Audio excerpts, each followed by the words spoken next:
Hello friends, how are you. तो जैसे कि मैं आजकल आपसे art of living and emotional intelligence की सीरीज़ की वीडियोस के थ्रू बात कर रही हूँ, क्योंकि हम सभी को इसकी ज़रूरत है, the art of living and emotional intelligence. In today's highly turbulent world we are required to have EQ, intelligence quotient, या जिसका आजकल एक नया टर्म हमने डिवाइस किया है, इमोशनल इंटेलिजेंस। तो इसीलिए मैं ये वीडियोस अपलोड कर रही हूँ, the art of living and emotional intelligence. तो अगर आपने मेरी ये वीडियोस नहीं देखी हैं तो आप हमारे चैनल पर देख सकते हैं, the art of living and emotional intelligence. इसकी मैं अभी तक 6 वीडियोस अपलोड कर चुकी हूँ, तो ये आप हमारे चैनल पर देख सकते हैं।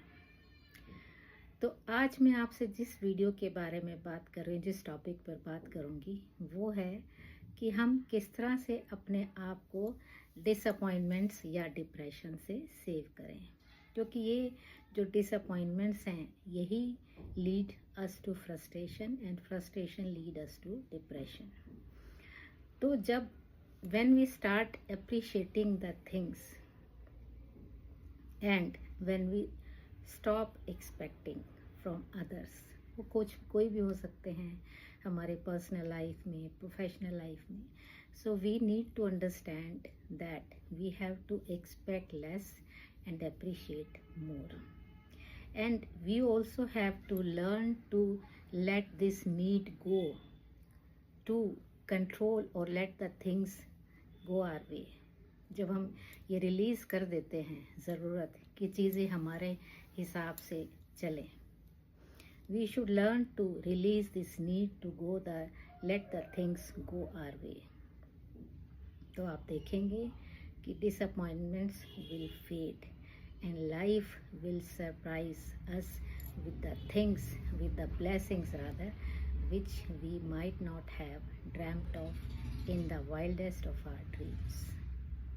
तो आप चीज़ों को पकड़ के मत रखिए, ये मत सोचिए कि ये चीज़ ऐसे होनी चाहिए या ऐसे क्यों नहीं हुई, छोड़ दीजिए उनको। Late the things flow, let the things take their own course, and then life will surprise you with the blessings which you might not have even thought of।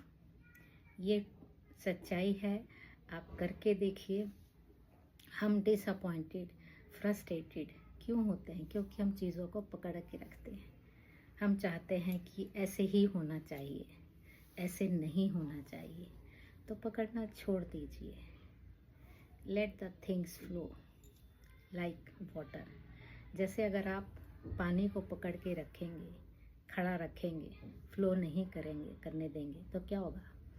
It will become dirty. Stagnant water is always dirty. आप कभी भी कहीं पर भी देख लीजिए, whereas flowing water is always clean.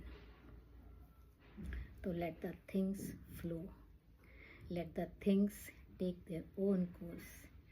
हो सकता है वो इनिशियली आपके एक्सपेक्टेशंस के मुताबिक ना हो, लेकिन आपने डिसअपॉइंटेड, फ्रस्ट्रेटेड या डिप्रेस नहीं होना है।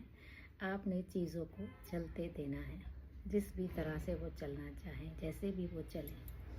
तो उससे क्या होगा कि आपकी जो थिंकिंग है वो बैलेंस्ड हो जाएगी, आपकी जो अप्रोच है बैलेंस्ड हो जाएगी, आपकी जो एक्सपेक्टेशंस हैं लाइफ से, लोगों से कम हो जाएंगी। Because expectations lead to disappointments, disappointments lead to frustrations, and frustrations lead to depression. तो जब आप एक्सपेक्टेशंस कम कर देंगे और जैसा भी हो रहा है, जो भी हो रहा है, उसको एक्सेप्ट करना स्टार्ट कर देंगे, उसको अप्रिशिएट करना स्टार्ट कर देंगे। फर्स्ट स्टेज में तो आपको एक्सेप्ट करना है। When the acceptance comes, then you start appreciating the things और द पीपल और द हैपनिंग्स और द इवेंट्स। तो जब ये अप्रिसिएशन की स्टेज पर आप पहुंच जाते हैं, then the life surprises you with the blessings which you might not even have thought of। तभी लाइफ को वो आपको वो सरप्राइजेस देती है जिससे कि आप हैरान हो जाते हैं। आपकी डिसअपॉइंटमेंट्स फेड हो जाते हैं क्योंकि आपने एक्सपेक्टेशन छोड़ दी हैं। जब तक आप एक्सपेक्टेशंस को पकड़ कर रखेंगे तभी तक आप परेशान होंगे। तो एक्सपेक्टेशंस को छोड़ दीजिए। Late the things flow, let the events flow, let the people flow. जिस दिन आप ये करना स्टार्ट कर देंगे आप देखेंगे कि आपकी लाइफ बहुत पीसफुल, हैप्पी और सेटिस्फाइंग हो जाएगी। And at the end of the day हम सबको यही चाहिए। We want a peaceful, happy and satisfying life. Hope you agree with me. Thank you.